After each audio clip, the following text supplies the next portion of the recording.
dumpster fire burns wild.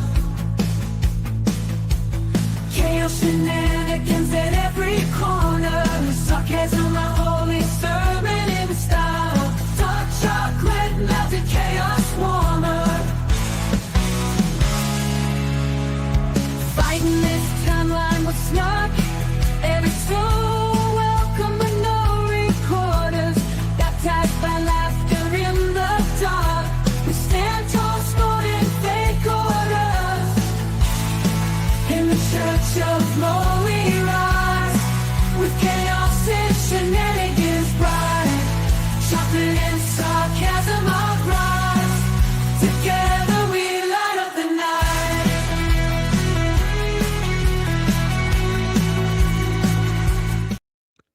Hey guys, it's Mo and Shizzy here, and we are going back into the Kohberger documents.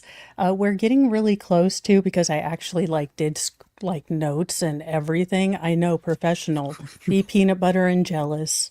I like being peanut butter if you want to be jealous. I can do that. I can do that.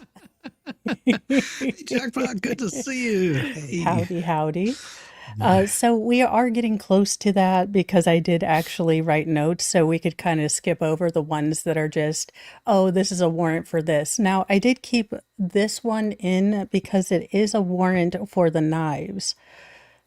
So warrant, Blue Ridge Warrant Service, date 1/5/2023. On December 12th, 2022, I applied for and was granted a warrant for sales records from Blue Ridge Knives for K-Bar KA 1217S USMC, fighting knife sheath, and known purchases and quantity of Blue Ridge Knives from K-Bar, including on or about 3/8/2022, and the purchase of 360 units on or about 6/24/2022, and the purchase of 480 units.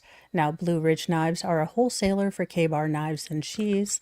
FBI Special Agent Douglas assisted in the service of the warrant to Elon Financial on December 13th, 2022, on approximately 0754.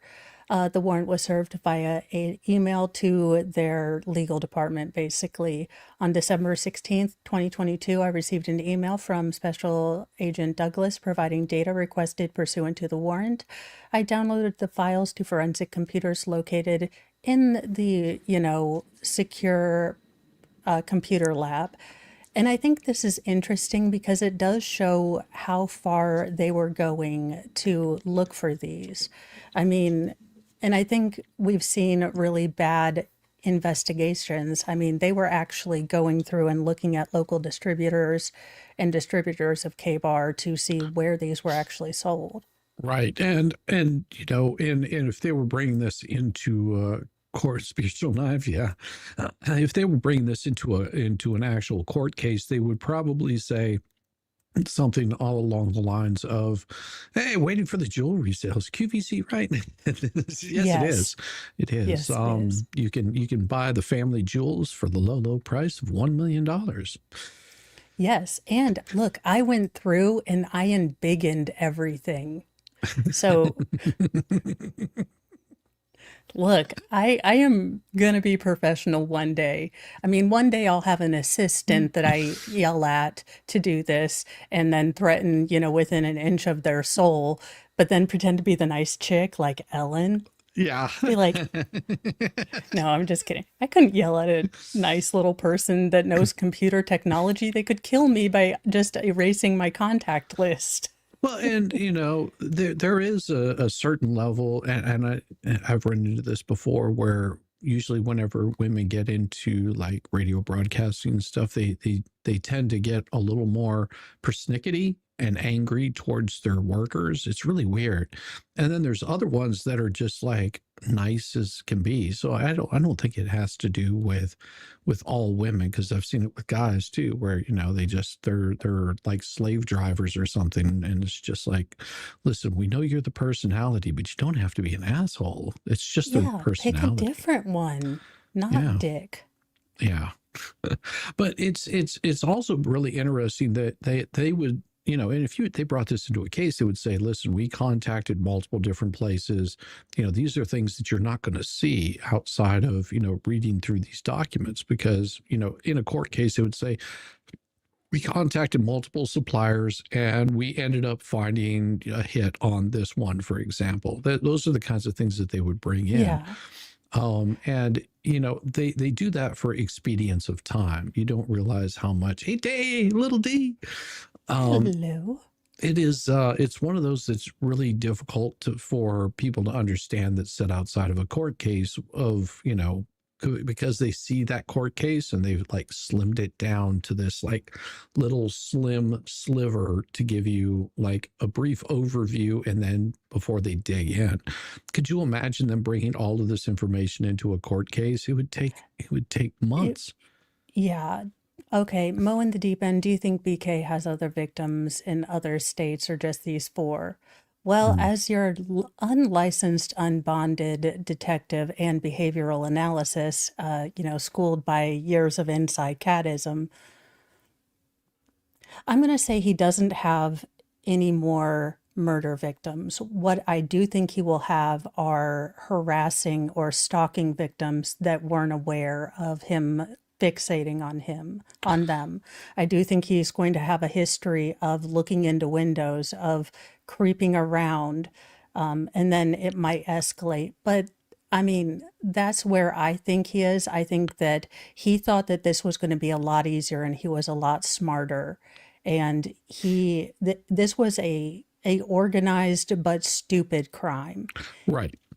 Yeah, and that's the thing is with people that are, for example, serial killers, they are very particular and they've already got their routes planned out. I don't think he planned too much beyond, and he wasn't looking at consequences of a way of getting away with it. He was looking at you know, well, this is what this person would do, and this is, you know, I think he was trying to mirror somebody, looking for a way of getting away with it, but he hadn't really thought all of it through enough.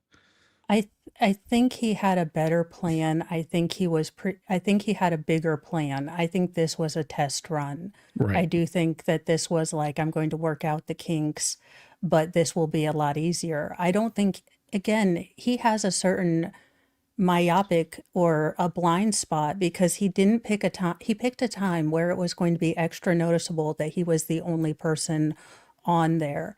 He also, you know, wasn't as careful watching her in the backyard as he thought he was. So Right. there was already these things. He was also driving a very distinctive car. You would think if he had thought of all these parameters, he would have at least rented a very ubiquitous, like a Ford Fucket, like I have. Everyone's got a Ford Focus or Fusion. You would have rented something like that. You would have gone in where there's other people driving, where you aren't as noticeable. Right. So Where yeah, and you know, here in Atlanta, you'll see a lot of like Camrys and Corollas and you know, some Hondas here scattered here and there. But if you're getting something, you're wanting it to make sure that it looks like the rest of them. But you know, these are things I don't think he ever even thought through. no, and he didn't even think about the fact that he is kind of notorious for poor driving. I mean, he had security, you know, at least for his driving or failure to stop. Also, if he was going to be very mastermind about this, he would have been much more congenial. His absolute lack of social skills marked him out and made people remember him. If he wanted to be this very sort of Israel Keys, you know, buried murder kits around places, went to places he wasn't associated with, did random murders, and then got away with it for the most part, Right. that's what he would have done. But he made himself incredibly noticeable.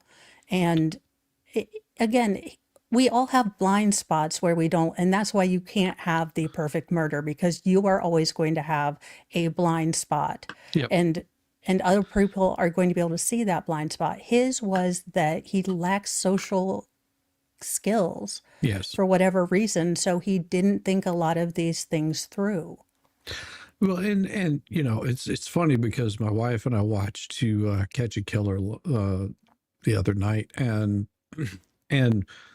you know, the amount of and the movie was about something else, but it was also noticing the lack of real detective work in that. I was like, oh my gosh, these people wouldn't serve. It's one of those, like, these cops did a better job at investigating than than they did in that movie. I mean, it's like, oh my gosh. But of course they This have to is sum it down in a 2 hour flick. Yeah, this is why I can't watch movies, because I'm like, this is wrong and that is wrong. And Mr. Mo is like, just look at the pretty colors. And I'm like, no, logic no makes sense. He hurt my brain. That's why my wife hates watching movies with me. I'm just like, oh, they're getting it all wrong. Like from the get-go, I'm just like, oh, they're getting it all wrong. It's like they've got some idea of what the social profile should look like. I was like, then they're all wrong. Believe me, Mr. Mo is like, other wives watch Hallmark. And I was like, yeah, they don't watch special forces, operations, documentaries. And he's like, yeah, no, they don't. And I was like, well, sucks to be them, I guess. Yeah. Yes, it does suck to be them. I would much rather be me than them. On December 12th, 2022, I applied for, was granted a warrant for Extreme Networks to assist in unlocking a laptop located at the residence located at King Road address. The laptop was being used by Kaylee, and as a paid employee of Extreme Networks, the warrant requested permission for Extreme Networks to unlock or provide password for the laptop.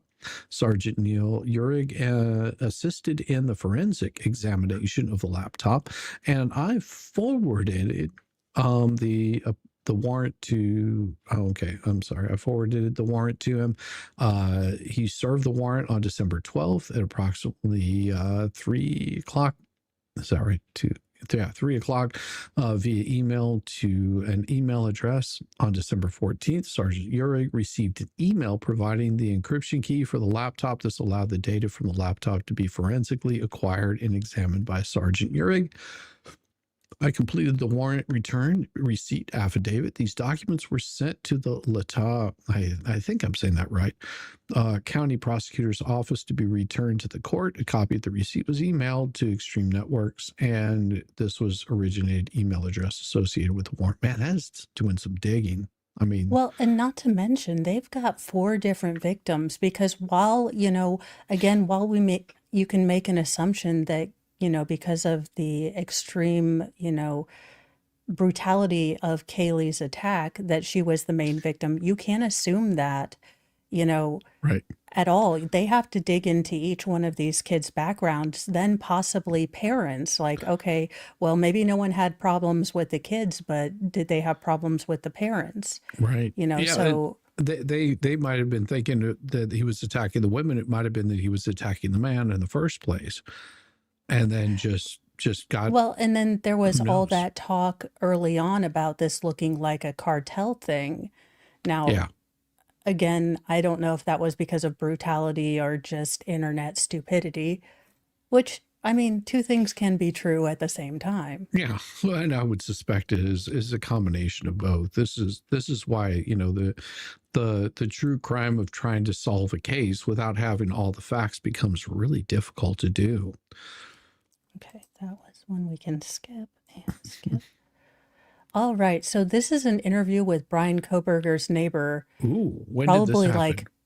so this was Almost a month later. 1/10/2023. So again, if he had been a mastermind, if this hadn't been a first sort of foray into this, it would have to be something that's very, very close to being solved too. He left way too much behind. So I think they've thoroughly dug into his life. And if there were any sort of mysterious, like Ted Bundy has the little girl that disappeared when he was about 13, and I think they were getting piano lessons together. That being said, I'm guessing if there was anything like that in Brian Kohberger's background, it would have raised red flags and we would have heard about it. Right. We Because didn't there are hear any much of that smarter stuff. people than me, doing this. I've just watched a lot of Donahue. Donnie, mine was Jerry Springer. Interview with Brian Kohberger's neighbor, FA and AA, on December 30th, 2022 at approximately 6:30. 6:30 in the morning? Crap. Brian Kohberger's roommates hate him just because they got woken up at 6:30 as college students. Is this college students or is this his place in where Well, was he from? wasn't that Pennsylvania? graduate? Wasn't this graduate like housing? He was on campus because I think this was local Moscow police. Okay. Yeah, if this is Moscow police, then this is on campus. And his neighbors wanted to unalive him after they got woken up at 6:30 to talk about some random weirdo, allegedly. I stood while a search warrant was served at blank, the residence of Brian Kohberger. While on scene, one of the neighbors, AA, who lived in the same building, stated her husband returned home and he might have additional information to add regarding Brian. A had been interviewed earlier in the day by several FBI agents prior to F returning home. Detective Mowry and I met with A and FA in their apartment. I recorded the conversation with my phone and informed F and A I would be recording. A says she had been speaking with F about questions she was asked, and one question being if she had ever seen Brian with anyone else. F told me they did remember a time when they had returned home and said they saw Brian sitting on the stairs leading up to his apartment next to a male. Now, F and A described the male as having light brown skin, a sleeve tattoo on his left arm, and wearing a sleeveless shirt and shorts. Now, F said that the male was riding a dark color black or blue Harley-style motorcycle. F said the motorcycle was not a sports bike and very loud. Okay. Brian likes leather daddies, allegedly in Minecraft and now in my headcanon. So he might have been after the guy in the first place. I see no reasons that can't be disproved. I mean, maybe he went. Maybe he went to the wrong room. Wow, that's crazy. Sorry. All right. Got distracted. So they noticed, and A said that Brian acknowledged them and asked how it was going. A said that it seemed as if Brian was acting overly nice. A and F said that when they walked away to their apartment, Brian and the male were still silent and didn't continue their conversation. Now, F said he saw the male get up and heard the motorcycle start, but did not see him drive off. F and A said this was the only time they ever saw this person or heard the motorcycle. F and A said that Brian seemed like a quiet person and they remembered meeting Brian's dad when Brian moved in. F said Brian's dad was very talkative. F and A said Brian's car was always clean and neat, even on rainy days. A said Brian would often park his car right in front of their bedroom window, and they would notice the headlights when he came and went. F and A did not notice if or when Brian changed the plates on his vehicle. F said he looked through his phone and thought on the night of the murders, he probably went to bed around midnight. Now, F didn't remember seeing lights from Brian's car or knowing if Brian was home or not. And F mentioned on another occasion seeing Brian return home around 1 a.m. and that he was wearing dark clothing, had on a dark colored backpack, and when they said hi to him, he seemed pretty short with them. F did not remember what day this occurred on, but said it was not the night of the murders. Now, A says she works late hours often and would also see Brian returning home around the same time she would, around 1 to 2 p.m. So we thanked F and A for their time and told them to contact us if they remembered anything else. Our conversation with F and A was recorded and booked on a DVD into evidence. Now, as far as them gauging his friendliness, they might be looking at it with hindsight bias. So he might have just been hanging out, talking to someone and be a private person and wanting to wait until they talked. So yeah, I could see that. I mean, and I was thinking the same thing, it might have been nothing. It might have just been that, like if I was having a conversation with just about anybody and I didn't know the other person coming up, even if they were a neighbor, it might be just it might be a personal conversation. I could be talking about dating or whatever my Yeah. grievances of the day. And I don't want to air all that in public. That's why I'm talking with this individual. So I would probably not say anything whenever they went by. But it is interesting that, he's got these hours of 1 to 2 o'clock in the morning. I mean, that it's not damning or anything, because No. it's people's sleep schedules are completely different. Whenever I was working doing backline, it wasn't uncommon for me to get home at 2-3 o'clock in the morning, and then turn around and get back up and be at work to at 8 or 9 o'clock in the morning. That wasn't uncommon for me. What would be uncommon for me is if you saw me at home in the middle of the day, because I would usually be at work. That would have been uncommon. And But it wouldn't have been uncommon to see me come home at 9 o'clock that night, because I had dropped off all the equipment, and I was just catching a few hours of sleep before I had to go back to work. yeah, and thank you, Phoenix Fire, for being a member for 13 months and joining us as we learn about this. Like, I don't know how many people have been hanging out with us all the Wednesdays, but Shizzy and I really didn't get into the Kohberger case. I know that I was planning to just cover it when it went to trial and try not to have any preconceived notions about it. And then Shizzy hadn't really covered it. So when we heard that the documents were getting released, we decided, hey, why don't we look at, what this investigation was all going to be about? Absolutely. Hey, Let's go. Brandon. Well, I hope it goes better. Well, I'll pray for you, sweetheart. Well, all you got to do is just pop it, slap it, smoke it, and you'll be good. Whatever he said.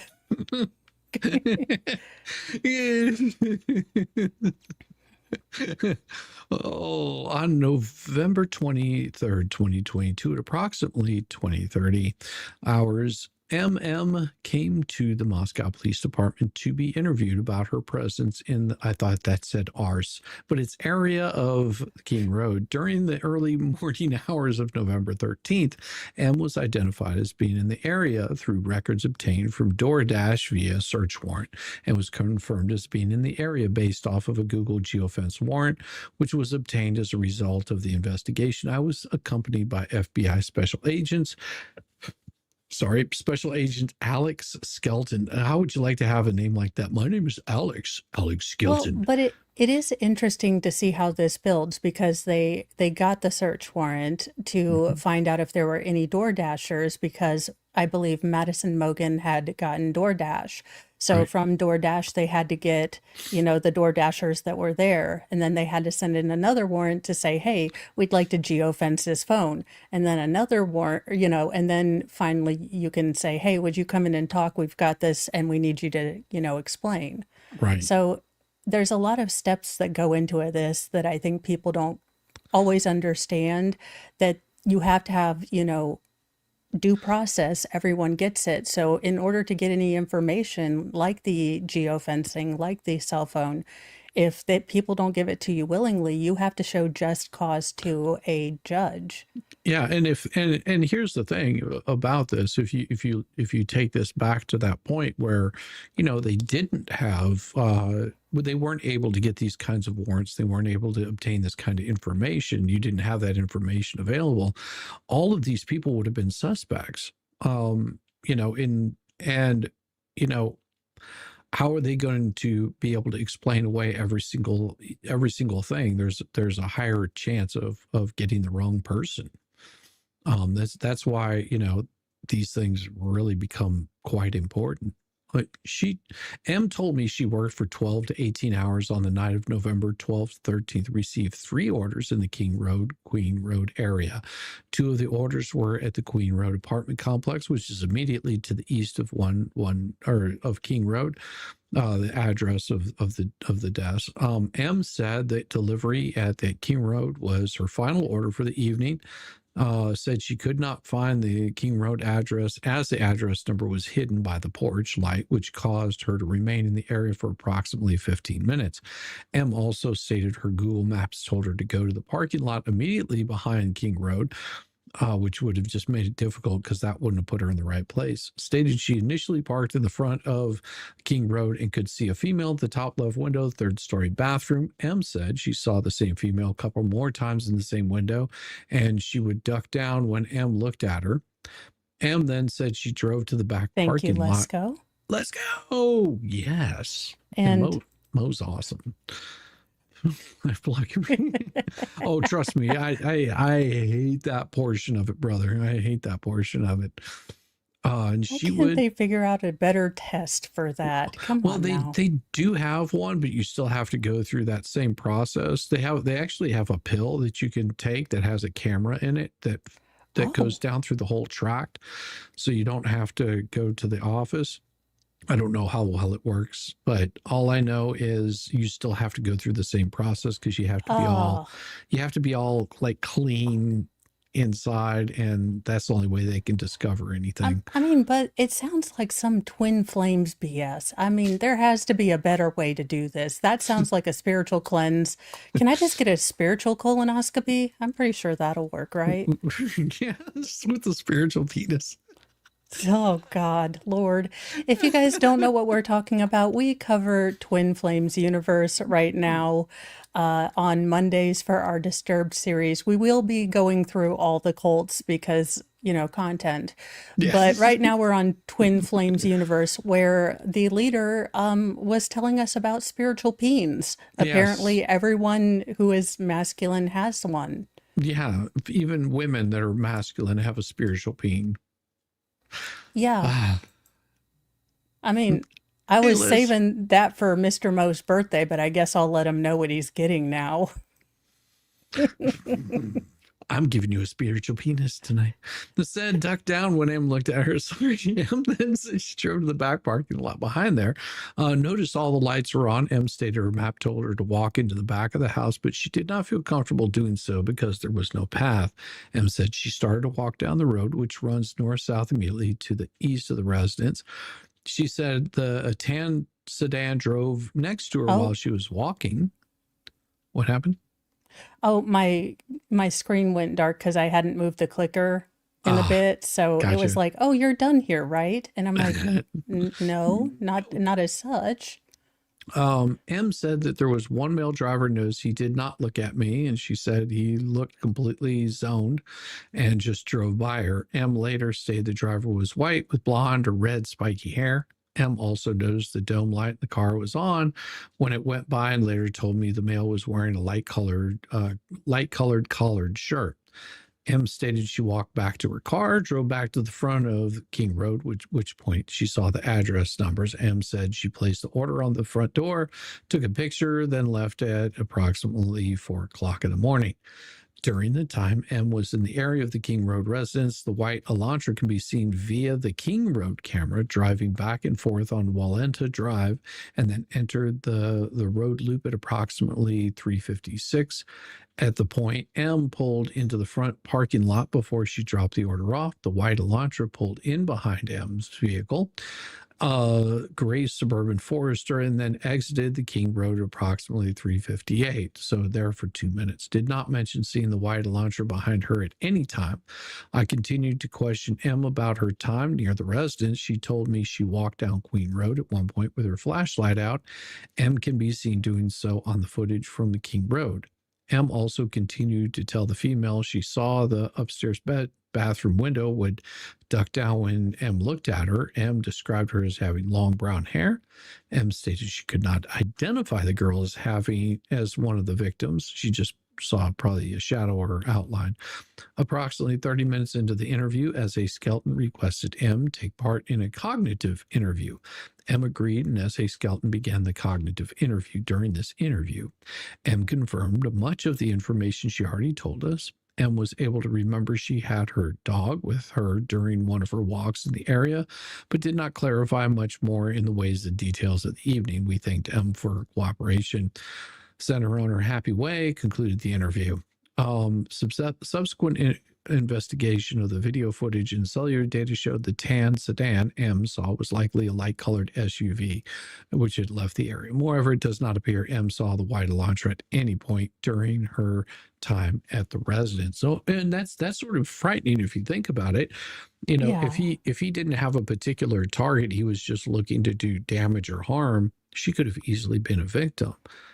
Well, But yeah, or if he got increasingly frustrated. Again, I think we all operate on at this point, unless a cabal of MI6 and the CIA and everything else comes together to say that they framed Brian Kohberger, I think we can assume safely that he pled guilty, so he is guilty. yeah, But it does highlight, and there was a reason I didn't cover this case. My oldest child just went off to college. This is like a number one fear of mine, you know, because I can keep her safe while she's under my roof, but I can't account for crazies. Not that, again, not that all people are going to be crazy or she's going to be no. involved in anything like this, but it still does give you that fear. Well, I mean, these parents, these victims' parents thought the same thing that when they dropped their kids off, you know, before this happened. They thought, you know, that doesn't happen anywhere here, you know, it probably didn't even cross their mind. No, no, So, and I'm sure that a lot of parents it won't. You know, I'm sure there's something that in the back of their mind because they don't want to see their child harmed or injured. So you know they're trying to equip them with the best tools before they ever leave, and hoping that you know because one it's sort of like kicking that bird out of the nest. They're going to fall a few times before they actually are able to you know spread their wings and fly. And you can only do so much. yeah, yeah. And that's the thing is you have to hope that, you know, when the world does trip them up, it doesn't deliver a, you know, knockout blow, Right. and that you've given them the skills and they can find within themselves the skills to, you know, overcome stuff. So that's my thing. The fact that he was able to pull in, and this is what bothers me, is because I know my girls are oblivious. Now, I know that I'm a paranoid psycho who watch way too much, you know, true crime stuff. So I'm always profiling people in my local Walmart. And it is safe to assume that 90% of the people have, you know, someone in the basement putting lotion on their skin, or else they get the hose again. Yes. So I understand that I am not a litmus test for normal in any way, shape, or form. But I also, you know, have told my girls, like, I never want to see you with both of your earbuds in. Yeah. I always want you to be aware of things. I want you to be paying attention. You Right. know, I wish you didn't have to. I wish you could have both earbuds in and go for a jog. I wish we didn't live in this world, but you have to be responsible for your safety first. It's Right. nice that we have police officers, but you have to be responsible first for your own safety and, Well, you know, being aware of things. right. Police officers also you have to remember that most police officers are going to be there after the fact. That's something that people don't understand is police officers aren't there to prevent something from happening. Usually they're there handling it after something has already happened. They're sort of picking up the pieces afterwards. And that's sort of a misconception that people have because they think that you know well a police officer is going to stop anything that could possibly happen to me, and that's not true. And they're also fallible just like other humans. I mean they'll make mistakes along the way. um Yeah. you know So, but it is interesting to see how this developed because now they're linking, okay, we saw this figure walking around Queen Street and we were kind of, that was a little sus, but they're linking it back to the DoorDash woman, hmm you know, trying to find her way in. And she wasn't even aware that Brian, according to, you know, video footage, had pulled in behind her. I mean, her immediate concern was the guy that was hanging out that she had seen right, with red the spiky with haired guy. yeah, yeah, which would be the thing I would be focused on. You know, you're trying to find this, you've got this guy looking zoned out. I'm sure she's aware it's a college town. She's probably like, God, I'm not gonna have to Narcan someone or anything, you know. I mean, that would be something that would cross my mind if I was seeing someone very kind of naughty. I was like, okay.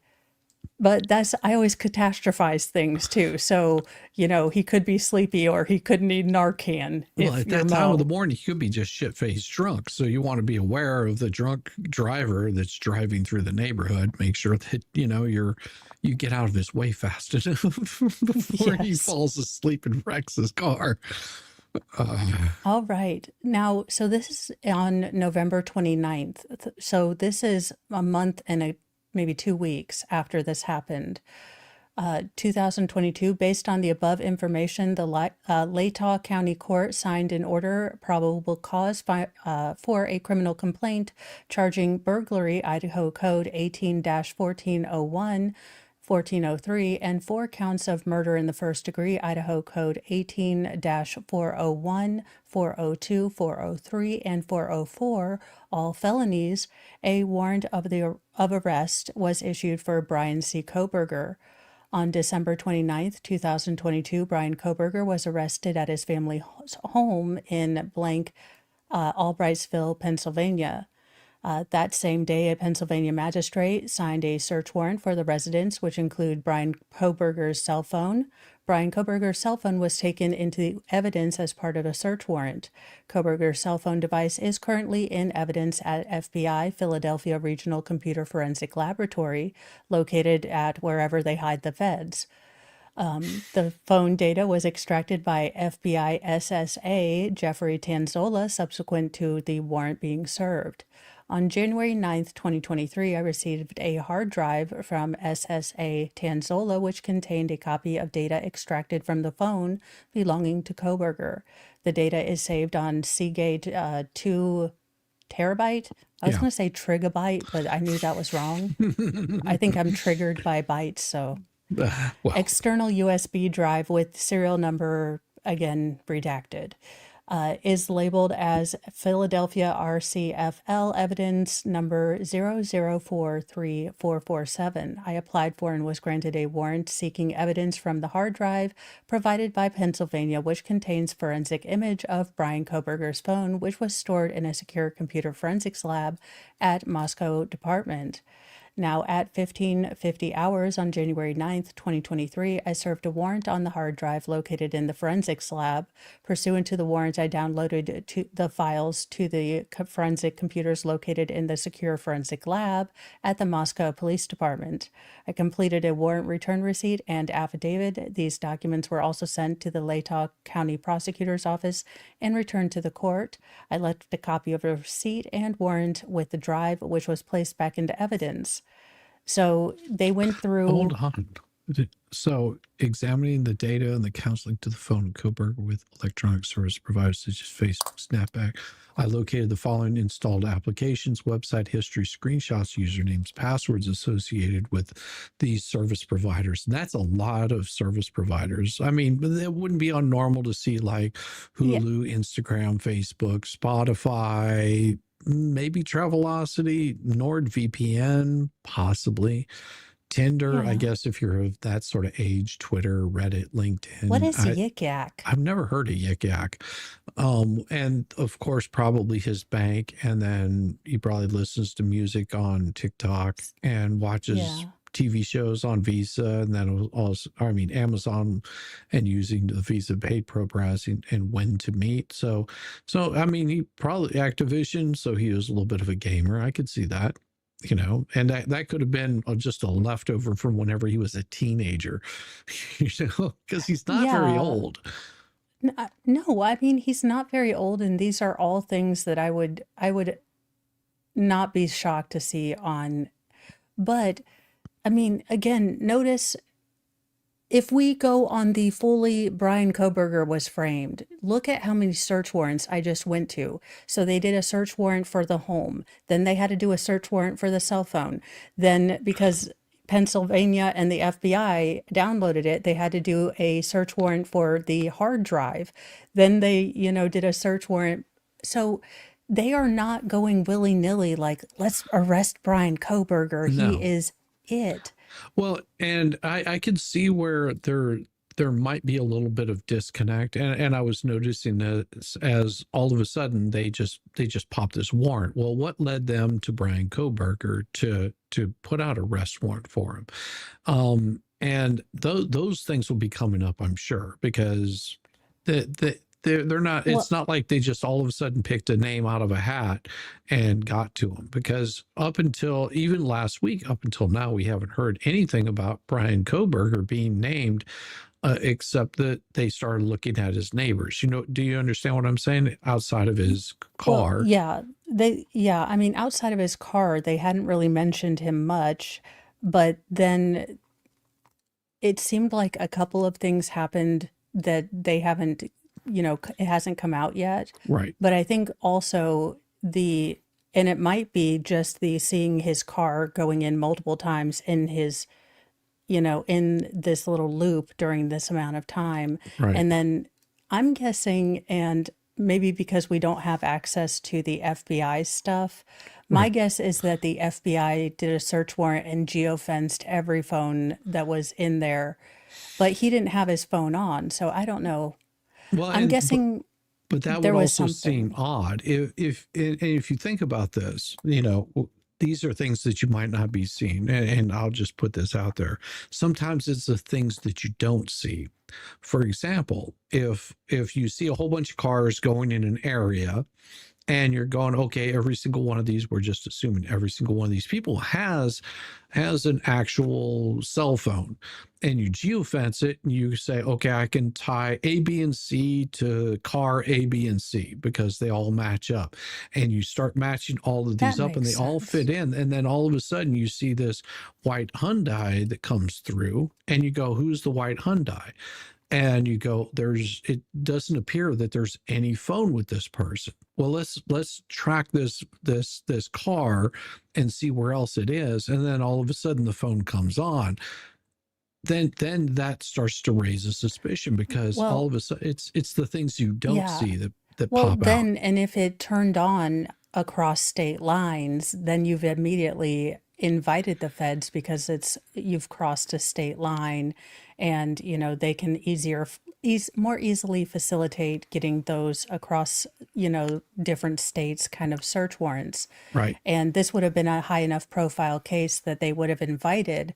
I do believe Moscow invited the FBI in because this is a very small kind of college town where you expect, benders and maybe fender benders and maybe, most horrifically drunk driving fatalities, but not things like Right. this. Right. You might expect that two people get in a fight or a fist fight, and somebody gets a broken nose, or maybe gets beat up really badly, or even at the worst that someone loses their life over that fist fight.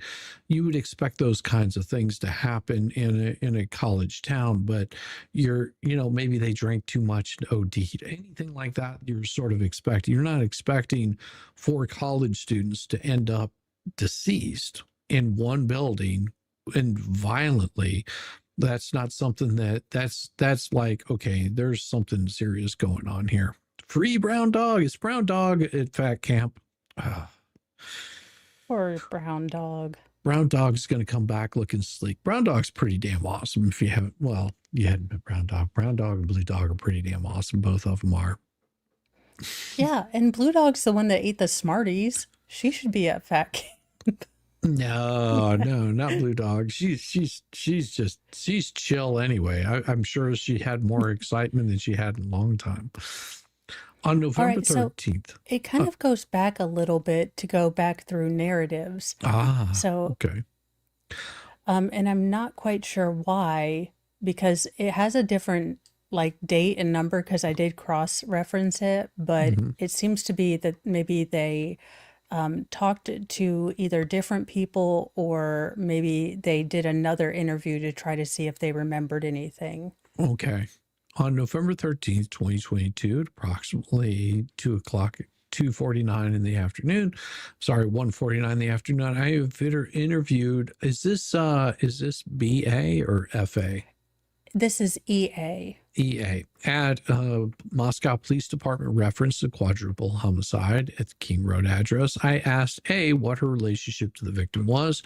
She told me Kernoodle was her best friend and that others were all close friends as well. After I collected her information, I asked A to tell me about her day on November 12th, 2022. A stated she left football game, went to go see friends of hers at an apartment near hers in Taylor Avenue. A stated she arrived at her apartment approximately 2030.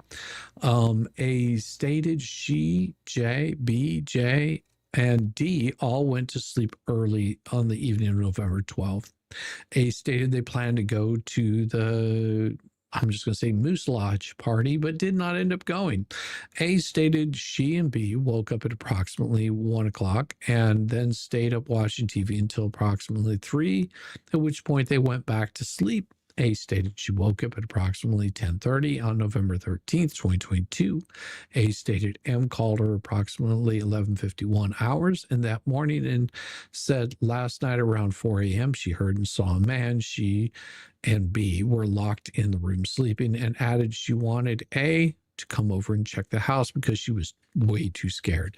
A also said M heard Conclaves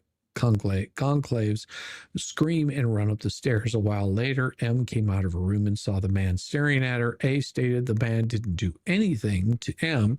M said she stayed locked in her room and heard the side door close, so she ran to B's room. I asked if she asked M why she didn't call anyone that night. A stated M told her it was because she was intoxicated and didn't want to believe what was going on. M also told A the man was wearing a mask and could only see his eyes and nose. A stated J went over to the house just before her. When A arrived, she stated she went upstairs, but was stopped by J, who told A she didn't want to see it. A went back outside and the officers responded. I asked A if anything seemed out of the ordinary from what she saw. She told me there was a large party at the house on Friday, November 11th, stated the house was a mess due to the party. She also told me she saw a knife laying on the floor at the top of the stairs when she went inside. A described the knife as a steak knife. It was later determined Jay grabbed this knife when he entered the house. A stated she remained outside after she walked out of the residence until law enforcement arrived. She also stated she came to the Moscow Police Department to be interviewed. I asked A if she knew who would commit the murders. A stated she did not know. A added she and Kernoodle were no longer Moose Lodge sorority members. I asked her if there had been any stalking behavior or recent suspicious circumstances. A stated there had not been anything she could remember. She also stated that there were no other conflicts with the other victims that she knew of, and concluded the cell phone. But that makes sense that they brought her in for a second interview, just because sometimes you'll over a period of time, as the initial shock wears off, there's things that you might remember. Something might trigger that. It could be a smell. It could be something in the corner of your eye that catches you, and you go, you know what? And you know, it's like my wife asked me to take something to the post office. And I was just like, yeah, sure. And I walk out the door with envelopes in hand. I forgot my keys and walk back in. As soon as I walked back in, I was like, oh, damn, I forgot to grab that off the counter because she wanted me to mail this also. So, I mean, there's little things like that that will trigger memory, and you never know where it's going to happen. But that's... Well, and once the initial shock has worn off, it might be easier for her to collect her thoughts. And, you know, detectives are kind of trained to go back and kind of ask those same questions, you know, and most of them are pretty good. Like, hey, I'm just making sure I got this right. So you did this and then this and then this. Right. And, well, and they're also looking, and it would have brought a lot of suspicion if she would have come back and said, oh yeah, the guy was actually shorter than I thought. He had blonde hair, and they start giving you details that were not anywhere close to what they gave you in the first place. Then that raises suspicion on that person quite a bit, where you're just like, wait a second, you said you saw one person, now you're telling me you saw 3 people. Um, Yeah. just like And so then something doesn't add up and then they're looking at you now as a suspect. well, yeah, and I do think that as tight-lipped as they were about the investigation, I do think that they could have maybe clarified the roommate's actions a little bit. Because I think, saying, yes, the roommate didn't call immediately, she was a kid on the weekends. Because you do kind of go, especially when they were tight-lipped, it is easy for people to go, okay, this is ridiculous. What happened? Until you actually sit down and think about it and think this is a young adult on a weeknight or weekend night that was, probably drunk or intoxicated at some sort. And you don't want to, I mean, these were probably horrifying sounds. Well, yes, and also it wasn't until we went back and started reading through this because, one of my initial thoughts, and I did see some of the news coverage on it. I was like, wait a second, she's saying that she saw somebody and she did absolutely nothing. And then she went up there and she was saying, hey, my friend won't wake up because, she's laying there not noticing that, all the blood and damage. And then whenever you go back and read these documents, you're like, oh, she just saw like a side view from another room, Yeah. like standing out in the hall and saw that her friend was there and just assumed that she was maybe OD'd or something like that. She didn't know. She was Well, just yeah, giving and her she best was blocked interpretation. as well because Yeah. the I think the man or the male friend that ran in was like, "No, no, you're not seeing this." He saw it, and so it makes sense now because it was really like, okay, wait, they called her in as, passed out. Like, what is going on here? Yes. But and it is hard because they have to maintain the integrity of the investigation, and their job is not to set the record straight Right. on the internet. No. But it was heartbreaking to listen to a friend read one of the roommates and then another roommate speak out. And, having not had this information, I can say I judged them very harshly, Yes. but I didn't have this information. And it's really taught me to say, okay, step back, let's wait for the full story. And that's why I like my style of just waiting for the trial, Yes. because a lot of the things that people are speculating about, we usually figure out in the trial, because that's the other thing. In the Chris Wolfenberger case that I'm covering right now, it had basically been tried in the court of a podcast. And there's a lot of things that you can bring on a cold case podcast, Yeah. insinuations, hearsay, my mom and them stories that are all evidence that you can, concretely throw out in a, true crime podcast, but it doesn't fly in court. Right. So they cost this victim, probably her only chance to get real justice because they had a flimsy case that looked really good on a podcast and a Netflix documentary, but not in court. Well, if I'm not mistaken, there was one of those not too long ago that was a Netflix series about a killer or something like that. This guy got out, they adjudicated him, and then all of a sudden somebody else ended up deceased.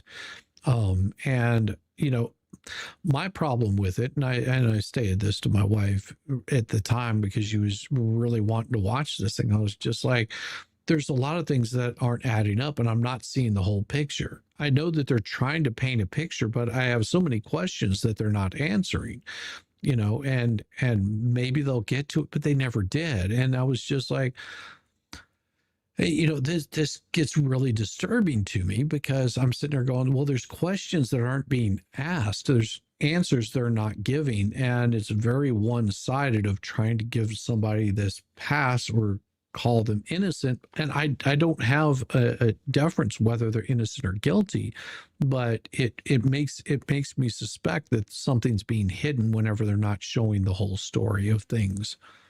Yeah, that's and that's a problem too. It's, we're often given, and you know, Law and Crime, Court TV, I get it. You have to have a hook to sell these streams. And, you know, they do come up with some interesting titles, Oh which yeah, is, always but good. it the truth about trials, the truth about crime, the truth about criminal justice, it's a lot of boring stuff like this. It's a lot of fighting, you know, in limine over what evidence is admissible or not. It's not always, you know, I can prove it because I knowed he's guilty and he looks guilty, or Right. I have this circumstantial evidence. No, it's about all of it and the procedures that you have to use, you know. Well, and it's also one thing that I want to commend, is not only did you have multiple states working together, but you also had the FBI that was working with multiple states. I mean, and that's something that I think since 9/11 really helped people, in these positions to say, we need to work together. No, it doesn't look like anybody's stepping on anybody's toes or trying to get the case. They're just trying to get this damn thing solved and figure out what's going on. That's the appearance, and it could be different on whenever your boots on the ground kind of situation. But all of this seems to be very much. Howdy, howdy. Call me a raccoon at a rave. What a surprise to have Mo and Shizzy in the afternoon on a hump day. You know it. Good to see you. Let's see, narrative on November 13th around 2:19, I conducted an interview with H.C. at the Moscow Police Department. H, one of the victims. Now, H is a student at the University of Idaho and is a member of the blank fraternity. H lives at the fraternity. H told me that he and Ethan went to a formal dinner with their sister M.H. M is a member of the blank sorority. So I'm guessing this is like their sorority, like a brother sister sorority. Yeah. That's what it sounds like. Okay. They go to Kappa Kappa and they go to Doopy Kappa or something. Okay. Like I didn't do that. Both of the times I dropped out of college, I didn't rush at either time, if you can believe it. I mean, rushed away from finishing college, but other than that. Yeah. After the formal was over, they went back to blank. Ethan, Zaina, and H were all hanging out in the apartment room at the blank fraternity. H last saw Ethan and Zaina at about 2100 hours when he left his apartment to go up to the main lodge where the house party was at. H returned at 21:15 hours and Ethan and Zaina were gone. H stated he went to bed about 2200 hours or 11 o'clock. No, that's 10. Yeah, it's 10. Anywho, why is it the easy numbers I can't get? The one, this just is why. Just subtract 2 from it and drop a I 1. love that I'm from a long line of military and service members and I'm like 24-hour clock. I can't. I just won't. My brain is like, if I used it more often, I probably could, but I just don't use it often enough. Like you're in law enforcement, you would generally use it so that way there's no confusion of AM or PM. You just use the 24-hour clock. oh, I know. But it's the same thing. I'm over here like, does not compute, will not answer. I'm not doing math and time. No, hell no. This is some bullshit right here. I asked H if Ethan had any issues with anyone. He told me no. I asked H if he knew if Xana had any issues with anyone, and he told me no. H was not able to provide me with any further information. And they probably had to, check all these people. So you were with this person and it's an ever branching spider web, Right. because they were probably, okay, well, we need you to corroborate this alibi needs to be corroborated.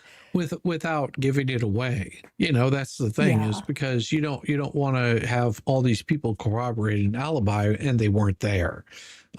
So if there's any time spots, say for example, there's 15 minutes of time missing on something, and then they can look at it and go 15 minutes of time time with that, and they were at, what did they say? Hunga Dunga. They were at Hunga Dunga. It would take them 10 minutes to get there. There's no way they're going to be able to get there and back and commit all these atrocities in that amount of time. We can forgive the 15-minute time lapse. I mean, that makes complete sense. But also, like you said, that spider web effect, where it's just like, let's account for everybody so we can see where Yeah. everybody is. And it's like I said, it's the thing that's missing that you're looking for. Well, yeah. And I do think that Brian felt very comfortable in kind of this anonymity because he didn't have any clear links. It kind of made him feel invisible. He forgot about ring cameras being everywhere. He forgot about him being the only car at that time that was traveling around. But he thought he had picked a good enough, random enough place. It was in another state. Right. It was a busy house where people were coming and going on it seemed like a pretty regular basis. So, Yeah. all of these kinds of things that he was looking at, but he didn't count on, you being the quiet one doesn't necessarily mean that you're not being noticed, because you're being noticed that you're being the quiet one. It's like, the weird guy, that you run into that's sort of weird and creepy. He gets noticed much more often because he's trying to remain unseen. They get noticed a lot more than, say, for example, just the person that's hanging out with their friends, going about doing normal things, because it's sort of odd behavior. Same Well, way it's as it's like a lot of operatives in espionage in different things. When it finally comes out, you're like, that guy's a spy. I mean, they yeah, generally look like Phil Collins' accountant, yeah, yeah, and you're like, him? Like, this is double O dingus over here? yeah. No, you need people that are ubiquitous, that, it's Tom every guy, Yep. that looks like he could be a middle manager anywhere. That's the person you send in because he is so every guy. Well, You and, don't send in the really hot guy. I mean, well, unless it's in my well, fantasy. it reminds me of the books Jason Bourne, in a sense, because there's something that they noted in the book that, if you're paying attention, you sort of notice these things. Whenever they described him, they couldn't describe whether he had blue, gray, or green eyes, because the color of his eyes they didn't stand out. It wasn't something that popped out at you. Like, if you've ever seen, like, for example, a really dark skinned woman with bright blue eyes, it stands out. You notice them immediately. Same way with, whenever you've got one of those features, Nick Rekieta, you would notice Nick Rekieta. Why? Because he's got a fucking honker of a nose. Those are the kinds of things that would stand out. And because, you may not think certain things stand out about you because you see yourself in the mirror every day. Other people will notice it, and they'll go, oh, the guy with the red hair, because you're the only ginger in the room. It's like, you're going to get noticed much quicker than other people. Sorry, going off on Yeah. a tangent. Eh, Okay, it's just fucked up he's now. is, is ass naked in Jamaica? He's ass naked in Jamaica. Could be. I guess. Let's see. Narrative on November 11th, 2022, around 1427, I conducted an interview on JL. I think that's an L, at Moscow Police Department. Jay told me she lives at blank Taylor Avenue. These apartments are referred to as the Whites. Okie dokie.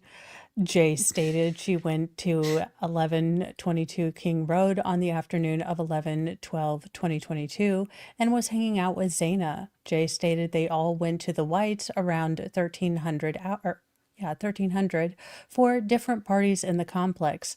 Wait, 1 o'clock in the afternoon to start your part? But this is on a weekend. True. So, I mean, yeah, I could see that. Yeah, their pre-party to start their real drinking. Their livers are so happy with them. Well, no, I mean, and I don't know how it goes in most college towns, but I would assume that maybe a ball game is getting ready to come on. You're wanting to Oh, hang out fair with your point. friends. If this is a Sports Saturday, ball. yeah, you got some sort of sports ball that's happening in the afternoon, and you're sort of getting together. You're getting your like pregame on, and you're probably just gonna. It's the weekend. Shit, I am going to cut loose from the time that I wake up, time I go to sleep. I have no responsibilities. I don't have to be to class. I don't have any study. I don't have any. Christmas is right around the corner. Sort of like Fair point. no I big have rush. always been such an indoor cat. I'm like, or you could stay at home and watch Futurama. Yeah, Like that's me too. That's Mo cutting loose. I'm like, we could have a wine cooler. Well, I mean, I do have friends outside of, YouTube, amazing, but yeah. So I mean, and as much of an indoor cat as I might be, I still go and hang with people, and so that this wouldn't be abnormal if it was a weekend. You are right. I guess I'm just really thinking of my inside catness. I'm like, I don't understand any of this. People being around people, I don't get it. Let's go. Everyone in here is a degenerate. That's true. You're Yeah. probably the worst one. Let's see here.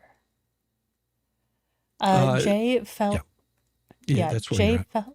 felt she got to Xana's house around 12:30 on 11/12/2022. Jay stated she saw Xana, Ethan, D, B, Haley, Maddie, C, L, and L, and E. Jay told me she feels she last saw Xana and Ethan at around 1500 hours, but wasn't sure. Jay told me she got a text from Ethan asking for the Snapchat for CG, but she never sent it to him. Jay said she didn't know why Ethan wanted this information and stated as far as she knew, they didn't have any issues with each other. So here's a whole new avenue they've got to go look down now. They've got to Right, track down CG, figure out why he wanted her Snapchat, if he's having, an extracurricular affair.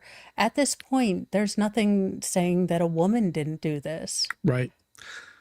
Well, and that's the thing is, it could be just as simple as well, let me have your Snapchat link, so because I want to watch something or whatever it might be. It could be totally innocuous, but they don't know at this point. Yeah, and they don't know why Jay didn't send it. So they're probably asking, okay, well, why didn't you send it? Did you have some creepy feeling? Were you protecting your friend? Did he try to get other girls' information from you a lot? I Yeah, mean, I'm sure these are things that she's probably, and these are things they have to ask. I mean, it's not that they're casting aspersions, and I bet this probably didn't go over well. no, Their friend's just been murdered, and you're asking if he was cheating. But these are questions they have to ask. yeah, yeah, absolutely. Jay told me where she had heard from others that Kaylee had seen some random guy behind the house when she took Murphy out to go pee. Jay also heard of an incident where some random guy followed Kaylee around Winco and followed her out of the store, and she thought he had tried to get into her car.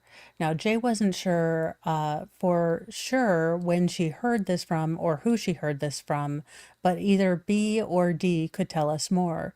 Jay told me she knows Xana and Ethan do not or do like to use Adderall when they drink, but doesn't know who they got it from, or if they took any at all on that night. So then there's a whole nother avenue. Okay, who do they get? Do they have prescriptions for Adderall? If they don't, where did they get that Adderall? Were Right. they late on a Adderall payment of some Or sort? or also, is it true that they actually did, or that's just what someone suspects and has heard? Especially with college students, those, oh my God, they'll say shit that you're just like going, and now, is that true? Do you know that for a fact? Or they took a Tylenol because they had a headache and you're just assuming they took Adderall, or someone said, oh, they're on drugs. I mean, these are things Yeah. you don't know for Well, certain, but you still have yeah, to chase them but down. yeah, that's the thing. Even if it was just, oh, well, they always, joke about Adderall when they're drinking, they still have to look at that because any defense attorney is going to say, well, what about this Adderall lead? Did you look at it? And if Yep. if I'm a defense attorney and I hear a cop say, well, we ignored it because, we had this credible lead over here, that is not going to look good. No, it's not. The WatchGuard event on November 13th, 2022, around 1441 hours, I conducted an interview on W at the Moscow Police Department. A lives at Queen Road, which is in the area of King Road. A was working at the U of I football game and was at the game until around 2045.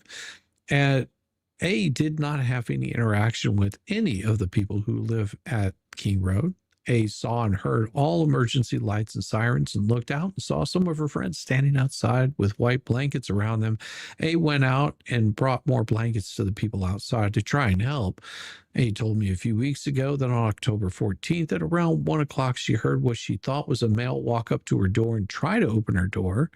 A stated she had a deadbolt on the door and were both locked. A told me she saw photos posted on Snapchat by Kaylee showing Kaylee and Maddie had been at the corner club in the grub truck. A was not able to tell me anything else about this case. And so we just said, see you, bye. Yeah, but they have to talk to everyone, and because you never know. There was some evidence here, and it looks like there was a nightstand, comforter, blue blanket, pillows, mattress, basically stuff you'd find in a bedroom. On the 6th of 2023, I went back to King Road with several members of the Idaho State Police Department, FBI, in order to collect several pieces of evidence named above. On the scene, we collected a mattress and all of the bed particles. It just gives a list of all the things that they found, that they gathered. That's it. And it looks like request counsel is ordering these to be either kept apart or held for maybe them to do forensic testing on. Yeah, individual forensic. That would make sense, just to be sure that, they do it right. The items were wrapped, transported separately back to the Moscow Police Department, where they were placed on opposite sides of the evidence bay. I completed the evidence involvement for each item, and they were secured in the bay, which is not abnormal. I mean, because they might be saying, well, did you check this, and this? And they say, well, we can go gather the evidence. And usually you're going to use the resources that are there, because unlike what people think that there's some conspiracy that the police are in on it, this is the way that you save time. Because if you have private individuals going in there, they may not be credentialed. They could lose some hair follicles on it and contaminate the scene. So you want to have the professionals that do this on a regular basis go in and collect that evidence, and it's not going to cost you anything. Well, yeah, and you want them to also have a chain of custody, and the defense is going to say, look, you guys are trying to say that his, DNA is here or something like that, so we would like our own independent testing. Right. And they have to request that. They have to, say, I'd like to look. I mean, now the defense can have access to all of the evidence as well for their own testing. Right. But they typically do say, we would like to keep this, and this back. Right. We're going to be looking these for things testing. specifically. We're looking for these things specifically. Yeah, that will happen. Let's see, WatchGuard event, yes. Let's see, narrative. On November 13th, 2022 at approximately 14:20 hours, I interviewed MC at Moscow County Police Department, referenced the quadruple homicides at 1122 King Road. M is Ethan Chapin's something. M consented to a forensic search of her phone. I collected it from her. I asked M to tell me what her day looked like on November 12th, 2022. M stated that she had her blank formal that night on November 12, 2022. M stated she didn't do much prior to the formal, then went to the Hunga Dunga for the event at approximately 1900 hours. M said that she, H, C, and Ethan Chapin left for the formal after or with several other friends at approximately 8 o'clock. M stated she was dropped off at her house as the group was planning to go to the blank lodge party. However, M stated she didn't want to go and remained at her sorority until H called her the morning of November 13th at approximately 12:30. M stated that H told her to come to Xana's 11:22 when he called her. M stated that H did not elaborate on why she needed to come to the house. M stated that H, J, H, C, E, A, J, unknown last, F, M were all there when she arrived. M said someone told her when she got there someone was in the house and that, quote, Ethan and Zaina didn't make it. M told me that Ethan, Zaina, and H had been texting her the night prior asking her to come to the blank. M stated or said she saw the text when she woke up in the morning of November 13th. M stated she didn't go into the house that morning. M could not think of anyone or any reason why someone would commit the homicides.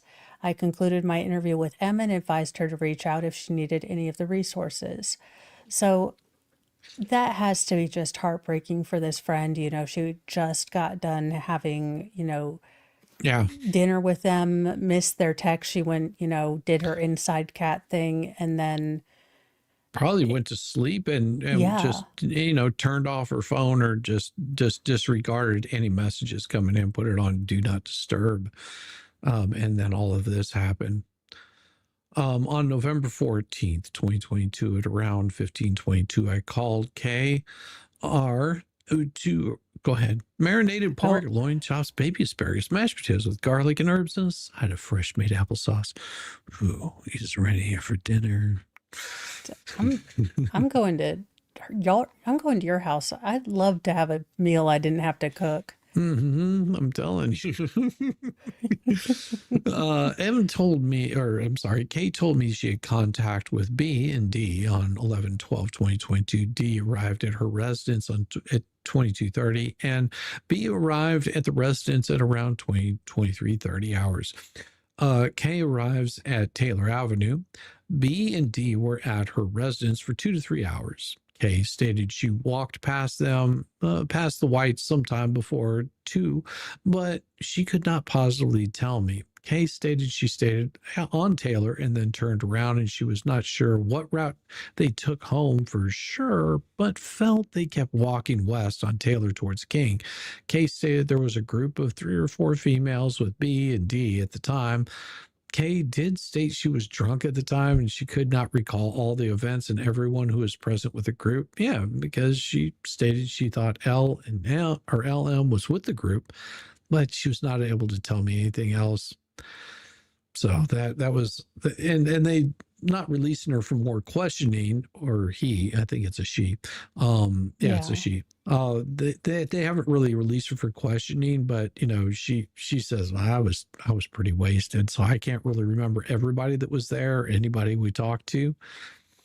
I mean, I do remember bits and pieces, but that's what happens whenever you've been, partying all night or all weekend. Yeah, pretty much. You just haven't been sober since Friday morning. Yeah. Maybe even Thirsty Thursday night. Possibly, maybe halfway there on Friday when you show up to class. Yeah. On November 14th, 2022 at 17:10 hours, I contacted EG in the front lobby of the police department. G had contacted Moscow PD earlier in the day and stated he's a local Uber driver, and he gave Kaylee and Maddie a drive home on 11/13/2022 from the downtown area. Now, G had been in the Spokane, Coeur d'Alene area when he contacted us and stated he would not be back until 1700 hours. I asked G how he knew Kaylee and Maddie, and G stated he drives for Uber, Lyft, and Kaylee and Maddie have become some of his regular customers. This is how he met them. G stated he was contacted by Kaylee on 11/12/2022 at around 22:02 hours and asked if he could pick her up and give them a ride back to 1122 King Road and take them to the corner club. Now, G arrived at the address at 20:15 hours, picked up Kaylee, Maddie, and one other female. G stated that at 1:45 on 11/13/2022, he was contacted by Kaylee again and asked if he could pick her up and take her to the grub truck. He arrived at the grub truck at around 1:54 or 1:49. Sorry, 54 is not a time. No, it is a time. I was thinking 64. This is my mind doesn't work in math. G took Kaylee and Maddie home. He stated it was a 3 to 4 minute drive from the grub truck to 1122 King Road. G told me he had been driving for Uber and Lyft since 2019. G told me Kaylee has been a regular for the last year. G stated he was working, but Kaylee did not contact him through Uber or Lyft, but instead texted him directly both times. Now, G stated when he got to the grub truck, he parked in front of the grub truck on Main Street facing south. G texted Kaylee that he was there, and she stated they would be there in a second, and said that they were at order 75. Theirs was 78. Now, Kaylee and Maddie came into the vehicle a short time later. Kaylee was in the front passenger seat, and Maddie was in the rear seat. Maddie was eating the food from the grub truck with her hands. They all had a casual conversation. G stated they appeared to be fine and nothing appeared to be out of the ordinary. G stated he still has the text on his phone and sent me screenshots. I burned those screenshots to a DVD and booked those into property at a later time, along with other documents I had related to the case. Well, and that's pretty cool. I mean, having somebody that is like an Uber driver or Lyft driver, both in his case, where one, they're getting paid directly from you, but also two, that you've got like that designated driver. So because you're aware enough and you're going, I don't need to be out drinking and driving. It's much too late. It's going to be way too cold for me to walk. How about I just, I get a good hookup with these people, and hell, I can get a nice, I know that I'm going to be safe in my ride. I'm going to be good to go. They get me from point A to point B. I've never had any problems with them. They don't give me a creepy vibe or feeling. Yeah. That's pretty cool. Yeah. And, for her to kind of have that assigned person, I mean, it's something that I would recommend my daughter do. Like, hey, if you find someone that you find, credible and safe, and I would work out, I just want to, be driven by you. Because that way you kind of know, like, okay, this person's dependable. They show up on time. Their car doesn't smell like weird stuff. Right. And if it does, it's only because there were some weird people in here before he got off done. But their car is reliable. It's clean. It's safe. I feel comfortable with this person, almost like a good friend that you're just paying to basically get you from point A to point B. That's pretty solid. On November 13th of 2022, at approximately 14:37 hours, I interviewed J.D. at the Moscow Police Department, referenced the quadruple homicides which occurred at King Road residence. D was the blank. D consented to leave his phone forensically searched and provided me with his cell phone. At the beginning of the interview, I asked D to tell me about his day on November 12th, when D stated he worked at the sex shop and worked from 1400 hours to 2210 hours on November 12th, 2022. Stated he left his work, dropped off some food for a friend working at the corner club. D stated he went home to another place on King Road. He returned to the corner club at around 2300 hours. Stated he saw Conclaves at the corner club and spoke to her briefly. Stated he left the corner club but was unsure if Conclaves left before or after him. D stated he went to bed when he got home. When D awoke, he told me he saw a commotion down the street on King Road is visible from his address. D stated he later looked at his phone and saw several missed calls from Conclaves in Mogan from the early morning hours of November 13th. I clarified D's timeline for the night prior. He told me he left the corner club at approximately 1 and returned home. D said he got a ride from PR, the blank of blank D's fraternity. He told me he thought he went to sleep at approximately 1:30 and woke at approximately 11:30 on November 13th. I asked Dee to tell me what the commotion was he mentioned, and Dee told me he saw law enforcement emergency vehicles in front of the murder scene. So he walked over to see what was happening. I asked Dee to clarify the missed calls he received early that morning. Dee told me he received multiple calls from Goncalves and Mogan, one of them which was FaceTime between 2:40 and 3. Stated he knew Mogan for some time, but she would not call him for any reason. Dee also said Conclaves texted him, tell him he could come to her house and retrieve his vape pen. He probably forgot that there. I asked Dee if he noticed or heard anything suspicious any time recently. Dee stated he saw a dark gold minivan backing up King Road approximately 1 to 2 months prior. Dee stated he did not remember any other suspicious circumstances, and Dee did add Conclaves would call him on occasion when she was walking home alone or when she was feeling sketched out, which is good. Good for Yeah, her. I mean, and the fact that he's willing to take those calls, Yeah. shows that he's a pretty solid guy. Yeah, he's in the friend zone. Dee stated there were people coming in and out of King Road frequently, and more people knew the code to their door than they should have. Dee stated he was not sure if the residents regularly locked the rear sliding glass door. Well, Dee also told me that Conclaves owned a dog, a golden doodle named Murphy with Conclaves. He also told me Conclaves was taking the dog out sometime in the past when Conclaves saw a shadowy figure behind the house. Dee stated nothing else came of the incident and asked Dee about his relationship with Conclaves. He told me that they had dated for approximately 5 years and broke up several months prior due to a loss of spark. I could see that, but he was Yeah. still he got put in the friend zone, and he would make sure that she got home safe, and she felt comfortable with him, but Yeah. not as like a partner. Coupled with Conclaves leaving for a job in Texas, Dee stated there wasn't a conflict in the breakup was mutual. I asked Dee if there was anyone who flirted with Conclaves. Dee stated there was a male by the name of E.R. who often flirted with Conclaves, and Dee did not know of any past stalking incidents, nor did he know who would have committed these horrible murders. I asked Dee about his conversation with Conclaves at the corner club. He said the conversation was short but normal. Dee did not have any further information for me during this interview, so I concluded my interview with Dee. That's pretty, like you said, pretty solid guy. That he takes time, and if he's available, if she's Yeah. feeling like I'm sketched out, I'm sort of freaking out a little bit.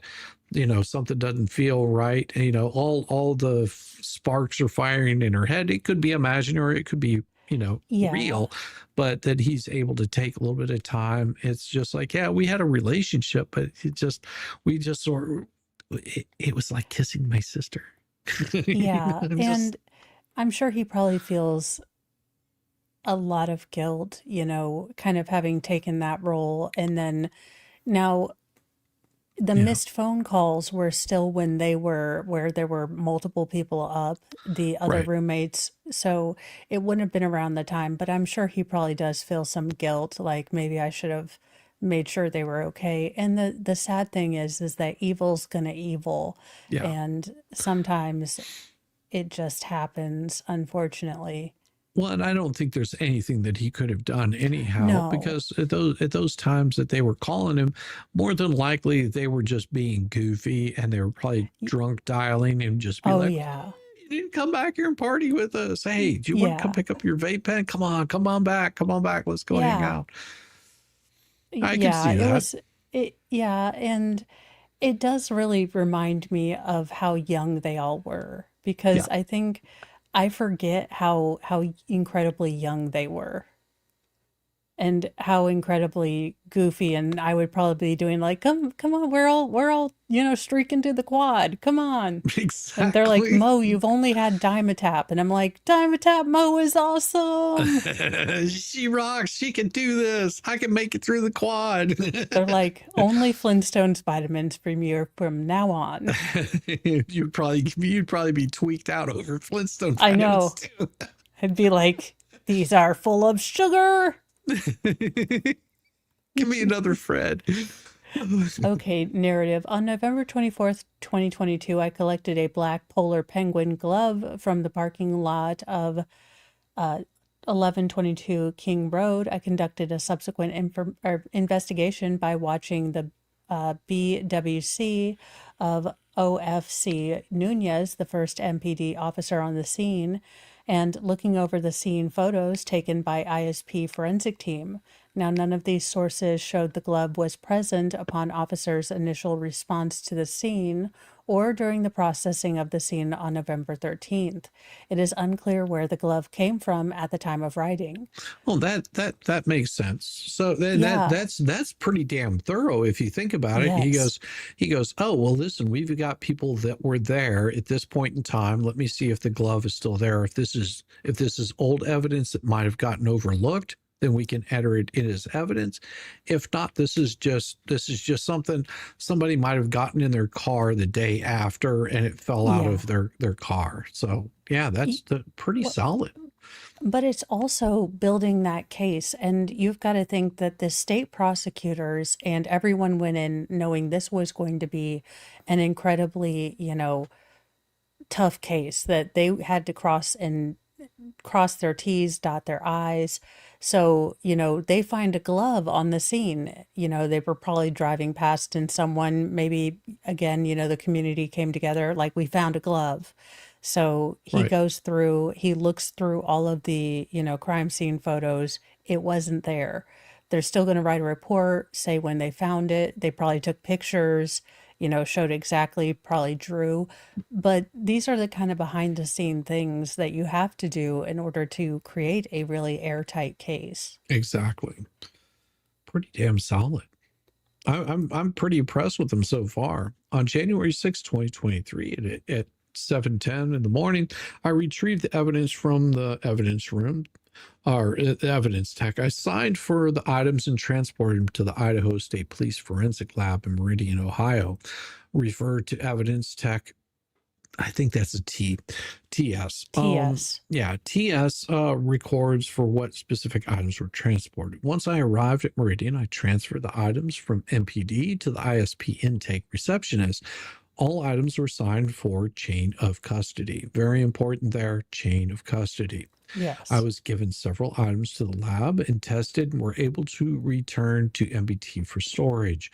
I signed for all items, completed the chain of custody paperwork on bags, chain of custody again. Prior to coming back to Moscow, I stopped at DM residence in is that Boise? Okay. To Yeah. retrieve the personal items which had been released to her. Earlier in the week by accident. I packed these belongings into my vehicle and I returned to Moscow. So it looks like they released some vehicles or some items accidentally. It could have been a Yeah. watch or something, who knows. And he just said, I need to get those back and bring those in. And he's showing chain of custody as much as he possibly can. Once back in Moscow, I booked all the evidence from the state lab back into property. I left D's personal items locked in the vehicle I was driving on. Transport these items to the city shop, place them in a secure garage. One item of note is that the items were being loaded into the vehicle. I was driving a Ford Fusion. We were able to get everything into the vehicle except a small table. We attempted several times to get the table into the vehicle, but it was not going to fit. D stated they did not care if the table was returned, so she had her husband break the table and place it in the vehicle. On 123, I told Ann Taylor defense counsel for the suspect about why and who broke the table. So basically saying his table wasn't broken beforehand. We broke it so we could bring it back because there might be evidence on Trace, the table yeah. itself. Yeah. Yeah, but again, notice how thorough they're being, how much they're saying, hey, look, defense counsel, the table's going to be broken. We are documenting it with you, but we're also documenting it in a report that it was not broken, or it was broken for this reason, Right. but now Well, you and have documentation. it sounds like they gathered some furniture from the apartment. That's what it sounds like. It doesn't sound like Yeah. it was a watch or a phone or something like that. It sounds more like it was, can we, are you guys releasing all of this stuff that's probably going to go to Salvation Army or something like that? And they're just like, yeah, I mean, that's fine. You can get that.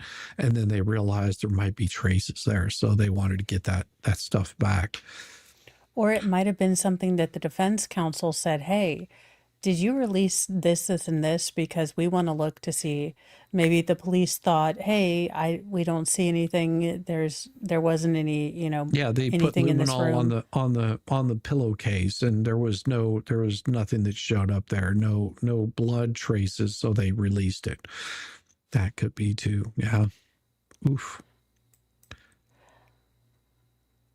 Let's see. On January 10th, 2023, at around 13:15 hours, I met with Ann Taylor and her team at the Moscow Police Department. Taylor is the defense attorney for Brian Kohberger. Taylor arranged to go through the garbage sent to us from Pennsylvania by the FBI investigators, items from Madison's room and Zaina's room, along with 2 vehicles belonging to Ethan Chapin and personal items belonging to Ethan, D and B. After looking at the garbage, Taylor identified several items she felt we could discard since they contained perishable goods and they had started to spoil. We placed these items on a shelf located on the northeast corner of the storage garage at the police department. Taylor also identified several items she wanted us to keep until she saw reports about these items. Taylor was good with where we were keeping the mattress, bed frames, nightstands, shelf, and sheets from Madison and Zaina's room. I escorted Taylor and her team to City Shop, where they went through the personal items that were removed from 1122 King Road weeks earlier. These items belonged to B and D and Ethan. When Taylor was done, she identified several items she wanted the MPD to hold, and she was going to request an order from the judge to have these items and have them tested. These items were placed in cardboard boxes and placed away from the other items so they would not accidentally be released. Taylor and her team looked at both vehicles while at the shop. Taylor stated she would contact Bill Thomas's office and would advise him when she felt those items could be released. That makes sense. So, I mean, they're basically, and it looks like the police are working well with defense counsel to make sure, anything that you need, and because Yeah. our storage, we can only store so much. So we're going to start releasing some of these things. If there's things that you believe that we need to keep, come down here. We'll set up a time. We're not going to release them until you've had a chance to come down and look at these. And also they're going to be very cordial with Taylor Yeah. and say, we're going to work with you any way that you need us to, because the last thing the police want to do is arrest the wrong freaking person, especially as thorough as they've been. They're not just looking for any suspect. They believe that they have their guy, and they want to make sure that defense counsel, if they say, listen, I want to get this, this, this, this, and this, and they can say, those are already being entered in as evidence because of traces of blood or whatnot. Well, we're already holding on to those, but we've got these other items you may want to look at, and they'll point her in the right direction and say, these are the items that are going to be released. Let us know what you want us to pull out for evidence. Yeah, they're going to be working well with her. Well, yeah, and she's also going to be, picking out the items that, she thinks will best prove her case. So Yeah. she's going to, and this isn't like something, now we have seen prosecutors that are very bad with discovery that have slow walked or lost, this, but it does look like the state is working really hard to say, okay, this is what we've got. But the state has a balancing act to play because they also probably have 4 sets of parents. Like, okay, when can we get my kids' stuff back? When can we get, I'm sure the parents logically knew, okay, some of the stuff, but I bet they didn't realize that the entire apartment was going to have to be boxed up until both of the state and the defense could go through testing and looking at everything. Right. And it could have been something as simple as, some of her clothes or, her little teddy bear or something like that, that they're just like, we got that for whenever she left to go to college, and we just want to get that back because it reminds us of her. And that's the only thing that we have. We've got nothing of hers except for whenever she was a child. And, we wanted to have something that was close and dear to us. I mean, I could understand that. Yeah, so they've got that balancing act, but also the balancing act that they know if we try to shortcut this, if we try to rush this, if we try to do a not thorough job, we only get one opportunity to try this man. Yeah. So It's a lot of a balancing act, I would imagine, to try to, deal with, grieving parents, that want things done yesterday and Yeah. not maybe having them understand all of the due process that you have to afford everyone in our justice system. Brandon, that was effing brutal. Good thing I don't have to do that again for another 4 hours. I know what you're going through, Oh, brother. let's On see. 12/7/2022 at approximately 10 a.m., Lieutenant Mooney and I packed up personal belongings from Zane and Ethan's room and personal belongings from Madison's room. Captain Lanier, Captain Barrett, Captain Dollinger, Detective Vargas, and Admin Assistant KR or KP helped box up personal items from the King Road residence. Lieutenant Mooney and I wore protective gloves and shoe booties, which were changed out after completion of Zaina's room prior to going into Madison's room. That's pretty solid. They're letting you know exactly Yeah. when they change those out. I then left the residence to rent a U-Haul truck. After loading up the items into the truck, I drove the vehicle to a secure storage garage at the Moscow City shop. I listed above individuals, unpacked the truck into the secured storage garage where they were kept prior to releasing them to family members. Yeah. They're being solid. I mean, Okay. Let's see here. it looks like these are just personal items, and they're Yeah. saying the same thing. Yeah. This is just maybe a more detailed. I put on the, PPE, the shoes, a black latex glove. I placed the personal items into boxes. So it's just a more thorough telling of where they went, who went into what room, where we dropped off the boxes, and who was all there. And all of these things are important because let's say you do have a contamination issue. One of the gloves had a tear in it. And all of a sudden, there's unknown male DNA that comes up on a couple things. Well, These were the then, people that were there. We had yeah, Captain Barrett, Detective Vargas, we had all these other people that were there. So let's get their, we have their DNA, let's match it on that, or an unknown fingerprint. Let's match it up with their fingerprint. And yeah, we can eliminate them as being a suspect in this. yeah, and that happens more than you think it does. So this is why they're doing such a thorough job, hey, so and so was a first responder, I think he was rendering aid, so we've got his buccal swab just in case, male DNA does show up, then you can run it against him as well because he was there giving aid. Right. Let's see. Packing personal items at residence on December, just kind of reading it. Well, you're fine. It continues to look like, again, they're just being very thorough. And I think that this is also showing a great deal of respect Yes. for all of the things. I mean, I am sure that they probably found a bunch of, knowing my kids, wrappers and fast food containers in the rooms because, Well, yeah, and if you think about this, imagine, in just at this exact instance, imagine having to go into your spouse's your marital bedroom and you have to pack everything up. Like, what do you have to pack up? Everything, and yeah, nothing can be contaminated. And we've got to move it to a secure location. So there's going to be, you're not going to have one person doing this, and you've got to pick up every damn thing. That means all of the little bits and pieces that might not yeah, mean anything. You've got to gather all that up, and some of those go into evidence bags, clothes, everything just has to be all packed up nice and tight. You find this little guy in my avatar? Brandon, you're such a fiend. let's see. Mogan text message release. KL asked me if there was any way to ensure the personal text messages and photos shared between her and Madison would not be deleted or lost off of Madison's phone. Oh, I told her I would check with forensic detective. On 12/15/2022, I talked to Detective Mowry about saving the messages and photos on Madison's phone that were between her and blank. I'm guessing this is probably her mother. right, And that would be something that I think I would ask. right. I would probably be worried that, hey, when you guys are, look, this is all I have. Don't. Right. These are And the last communications I had with my child. Can you please give me that information just so I have it? Because yeah, and Detective Mowry said he could save the information separately on a disk. Then he suggested providing the disk to L.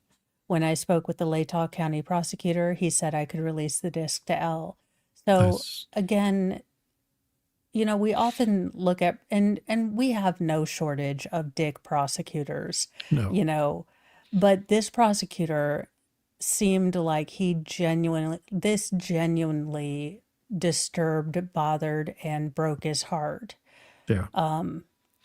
And it seemed like he was trying to appease four different parents, four different groups who wanted four different things, you know, and he was doing his best. But this is a genuine act of human kindness that he maybe didn't have to do, but he did. Right.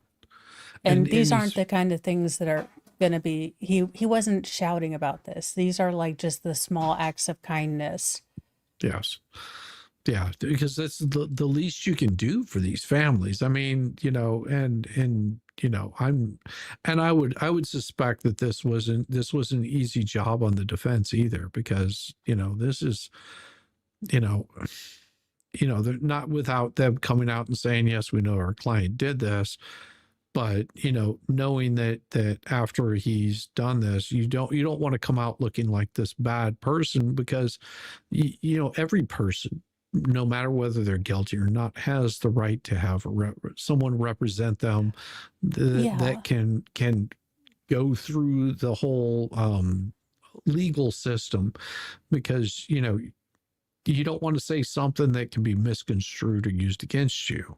And so, this has got to be rough on her too. I mean, I can't imagine, not knowing whether your client is guilty or innocent, but having to do this job and trying to do the best and be the most effective at your Yeah. job, to advocate for your client, has got to be rough on them too. Yeah, and their job is to hold the state to their burden. They're there not to say, "Hey, my client's innocent," but sometimes they're there to say, "You need to prove it beyond a reasonable doubt."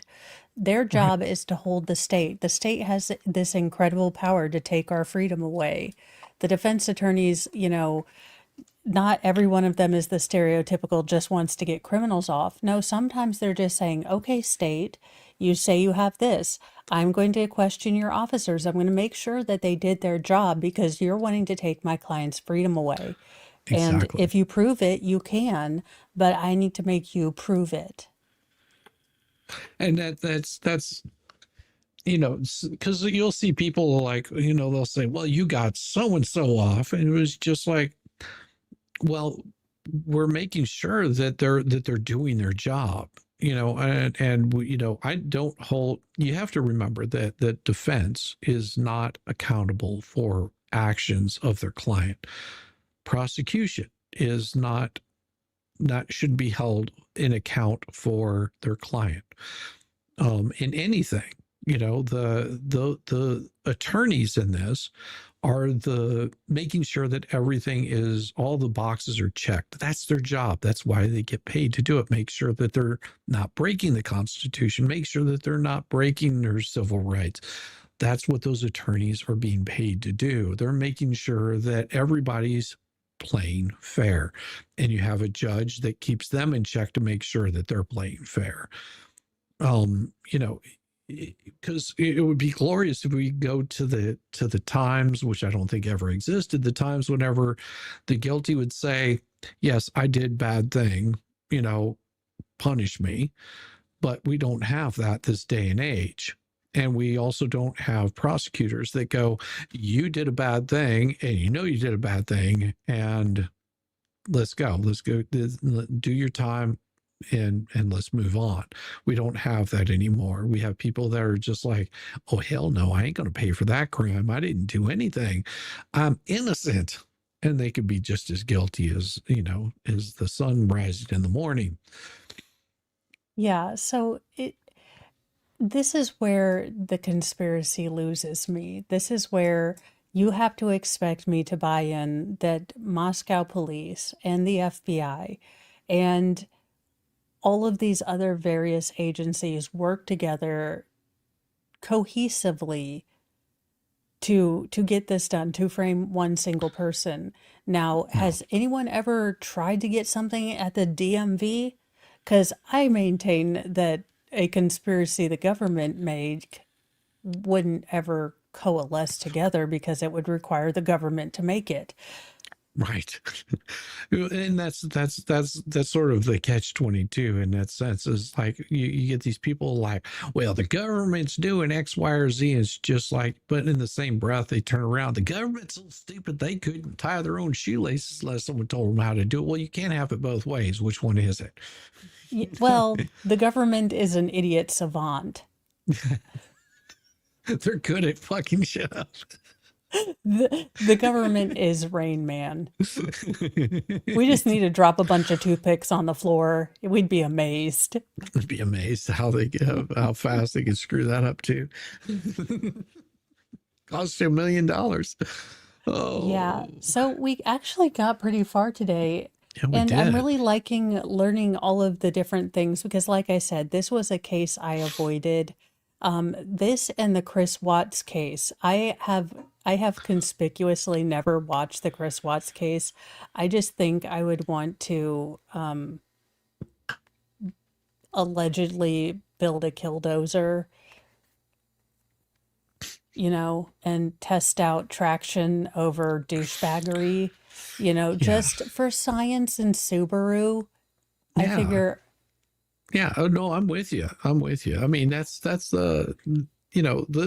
is, and this is one of those cases where, like I said, I knew what was going on, but I wasn't digging into it on a daily dive. Mo's the same way. She was wanting to cover this case from gavel to gavel. I was fine covering it gavel to gavel. It probably would have been more of a late night thing for me, as just covering, seeing exactly what's going on, seeing what people were actually saying in the courtroom, without this, because this is one of the biggest problems that we see within like the true crime community. Not that there's anything wrong with it. Have fun. no. It's just that whenever you're looking at these kinds of cases, something as horrendous as this, you want to see what they're actually bringing into the case, not what some podcaster is talking about, because podcasters, as you know, get shit wrong 90% of the Yeah. time. And it's those 10% that they do get right that they rely on being perfect with it. Well, yeah, and I mean, everyone likes to speculate. Everyone likes to pretend that they're the armchair, detective that would have figured it out. Right. But the truth is that if we had no prior knowledge of Brian Kohberger, yeah, I would have probably been squeaked out by him. But again, my litmus test for squeaked outness includes like you making eye contact with me. So And not staring at the camera like a fish out of water. yeah, so we all are looking at it now with this sort of knowledge that he would have just been a socially awkward douchebag. We wouldn't have clocked him. I No. mean, and I think that's kind of the thing. Everyone wants to be able to clock the person before, but he was just a weirdo. He wasn't anything that you would have noticed if you didn't have this in hindsight. I think he would Right. have made women uncomfortable. I think he liked making women uncomfortable. But Right. beyond that sort of he's creepy and he kind of follows me out, you probably wouldn't have pegged him as someone violent. No, you would probably packed him. He's creepy, and maybe pulled your kids a little bit closer. You would have been weirded out by him, but if you actually took some time to talk to him or something like that, he probably would have appeared just as normal, and you would have been able to excuse that weirdness, be like, oh well, he's just an inside cat. He doesn't he doesn't have time for people's bullshit. He's got a career that he's following. and you would have brushed him off. Well, Um, yeah, and with his general condescension, I would have been like, "Oh, he's just a dick." yeah, Okay. yeah, exactly. I mean, there would have been things like that. You've been just like, oh, he thinks he knows more, fucking whatever, don't care. And that is Had I known him though, oh my God, the petty I would be. Because I'd be like, oh my God, were you the one that was talking about how, you know, you could have been such a great serial killer? Because, yeah, where are you right now, Mr. Kohberger? I'd be petty. I'd like send postcards like, glad you're not here. cruel. Um, Well, yeah, and that's the thing is a lot of people are looking for this whenever you think killer, you're thinking, somebody that shows up and they're wild-eyed and they're the guy that lives out in the woods that has the wild frazzled hair with leaves still hanging out of it and this insane look to his eyes. You're not looking for someone that just is trying to blend in, you know? yeah. And that's the thing. For all of this, there were hunches, there were probably things that the police were looking at when they first saw the white car. And just because you have this hunch, that doesn't mean that they could skip the search warrants and Right. things like that. And that's the other part of the conspiracy. They didn't just pick him out of a hat. It No. wasn't just, oh, well, we really don't like Brian and he's got a bunch of tickets and he's kind of a dick. So, Well, and if you back up, several decades, you're looking at, like, for example, the BTK killer, uh, which was, bind, torture, kill is what he was doing. That, and then all of a sudden he stopped. But you also have to remember, you didn't have geo tracking, you didn't have the ring cameras, you didn't have all of the modern technology that we have now. That kind of stuff would have captured a lot of the things that he was doing. It would have picked up whatever vehicle he was driving at the time. It would have picked up those behaviors and been able to trace those back. So, if you're looking at, you're comparing it to something that happened decades ago where you didn't have yeah. that technology, that, they didn't have the ability, they weren't doing DNA testing at that point in time. That was never even thought of at that period of time whenever he started. That would have been this is why people like him were able to sort of blend into society, you know, pretty easily, have a wife, have kids, have a family, is because they were able to get by with this for such a long time because of the technology finally caught up to them. Well, yeah, and we don't even think about some of these things anymore. Like I don't ever, think about all the ring cameras I'm probably on, driving in and out of my neighborhood, or if there's a gate security in your neighborhood, you don't think about going in and out and them clocking you every time. Although, could the biddies on next door, for the love of God, you buy a gajillion things from Williams and Sonoma in Amazon. Yes, there are strange cars in our neighborhood because you have a QVC addiction. Stop it. Oh my God. Oh, It's like every 5 minutes, there was a strange car and they were driving slowly. I'm like, yeah, a lot of there was, people do, like, I've seen people deliver for Amazon in like their personal car and things like that. yeah. And they're like, it is strange and he's in front of my house. I'm like, Gloria, did you buy something from QVC?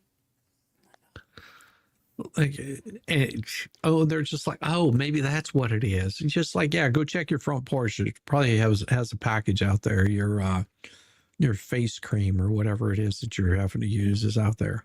Yeah, it's just like, y'all, would you stop? I mean, not only are we in like rural Podunk, Indiana, which I get it, crime still happens out here. Yeah. We did have a car stolen, but They want like armed security. I'm like, you guys have got, I am not I'm like, paying we're in for armed Indiana. You security. should be your own armed security. Okay. Yes, I'm not paying for armed security. If you want Oh to my pay that kind God. of money, here's. Get me a Segway and give me a taser. This will end I'm gloriously. picturing more of like Mo on a Segway with miniguns mounted to it. Oh my God. No, you know those ATV things that you can drive at 50 miles an hour, and Yeah. I'd have like tennis ball cannons on it. Can you imagine the evil? Oh, Oh my, oh, that would be so I'd glorious. ask women their natural hair color and what they had done. Like, I'm sorry, ma'am, for security and retinol, what have you had done? what kind of plastic surgery you had done? Because whenever I start firing these tennis balls, I want to know where not to hit to damage it, because that costs more than my car. I'm also going to need to tap everyone's cell phones. Yes, and put trackers on them so I know where you're at all times. Yeah. Just wrapped around in a Polaris, just with a tennis ball gun. Oh, and I'm going to have you make a parody of the Dog the Bounty Hunter, but when Cartman Volstorm, I'm going to need, she is the Mo, the great big Mo, the mofo. She is your Mo, the great big Mo. Respect my daughter. Respect. Are you talking about hall passes? Are you talking about counterfeit hall passes? You can't have my hall passes. I will put a hurting on you. Give Mo a big wheel. You know what Carpin was riding around on? He was riding Yes. on a big Oh wheel. my God. Yes. And then he 'Cause- had Beth, only she was just boobs. Yes, because he was trying to figure out who his father was. Oh my gosh. Finds out it's his mother. Oh, sorry, I gave it away. It's his mother. Yeah, I remember them doing that, and all in my high school, everyone was like, I wonder who Cartman's mom's gonna be or dad's gonna be. And then we were like, wait, we got pranked for Yes. 3 episodes on like the I remember when it was really like, who is Cartman's dad? Just like, is it Chef? No. Well, you guys, we have gotten through 120 documents, so we are seeing where things are coming together. Hopefully they'll throw the probable cause affidavit in here soon. I've only gotten to 140, so it's not in here yet, But but we'll get there. we'll get there. Yep. It's good. It's a good thing. And everybody, thank you. We appreciate Thank you you. coming And and let me hanging see out. who I can send you guys to, because I am a semi-professional. Semi. Yes. I've never seen Mo behind the wheel of a semi, and I would be scared too, because she would probably run me down. Megan just to Fox see if she is could. on. Oh, nice. Awesome, awesome. Gonna send you over there. She is doing something about Clayton Eckert, unfiltered and live. Nice. So, woohoo. Very I don't cool. think that means brawless, but headcanon again. Life is so much funner when you imagine all the details. Yes, Welcome it to Mo's is. World. Ah, Bye, you guys. guys, thanks.